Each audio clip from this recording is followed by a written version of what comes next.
এই কিশোর, কিশোর শোন। চলে গেল। পাগল ছেলে একটা। প্রতিদিন কত কষ্ট করে, কত সময় চুরি করে আমাকে রক্তকরবী এনে দেয়। কতবার করে বললুম আমাকে জায়গাটা চিনিয়ে দে, দিলে না। বলে ওই গাছটা নাকি ওর একটা গোপন কথার মতো।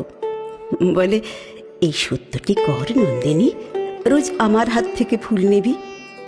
কতদিন মনে মনে ভাবি একদিন তোর জন্য প্রাণ দেব নন্দিনী, বলেই চুপ।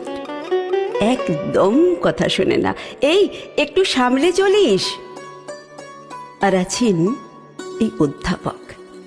আমাকে দেখে ওনার কেন যে এত বিস্ময় আমি বুঝি না। উনি বলেন সকালবেলা ফুলের বনে যে আলো আসে তাতে নাকি কোনো বিস্ময় নেই, কিন্তু পাকা দেওয়ালের ফাটল দিয়ে যে আলো আসে সেটা অন্য কথা। আমি নাকি আমাদের এই যক্ষপুরীতে সেই আচমকা আলো। আমি নাকি অসময়ের আকাশে সন্ধ্যা তারাটি।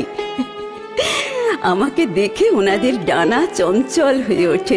আমি তো হেসেই মরি। আমার কি ইচ্ছে করে জানো? ইচ্ছে করে ওই অন্ধকার সুরঙ্গের ডালাটি ফেলে দিয়ে তাতে আরো আলো ঢেলে দিই। আর কি ইচ্ছে করে জানো? ইচ্ছে করে ওই বিশ্রী জালটাকে ছুঁড়ে ফেলে আর ওই মানুষটাকে উদ্ধার করে নিয়ে আসি।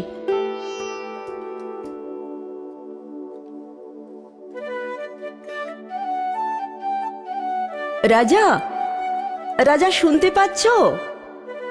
পৌষের গান, ফসল কাটতে হবে যে, তারই ডাক। আচ্ছা রাজা, একটা কথা বলো তো, তোমার ওই সোনার পিণ্ড কি তোমার হাতের আশ্চর্য স্পর্শে সাড়া দিতে পারে যেমন সাড়া দেয় ধানের ক্ষেত? আচ্ছা রাজা, আর একটা কথা বলো তো, পৃথিবীর ওই মরা ধন দিয়ে নড়াচড়া করতে তোমার ভয় করে না? পৃথিবী তার আপনার প্রাণীর ধন আপনি খুশি হয়ে দেন, কিন্তু যখন তার বুক চিরে মরা হাড়গুলোকে ঐশ্বর্য বলে ছিনিয়ে নিয়ে আসো, তখন তার সঙ্গে কানা রাক্ষসের অভিসম্পাত নিয়ে আসো। দেখছো না এখানে সবাই কেমন রাগ করছে, কিংবা সন্দেহ করছে, কিংবা ভয় পাচ্ছে?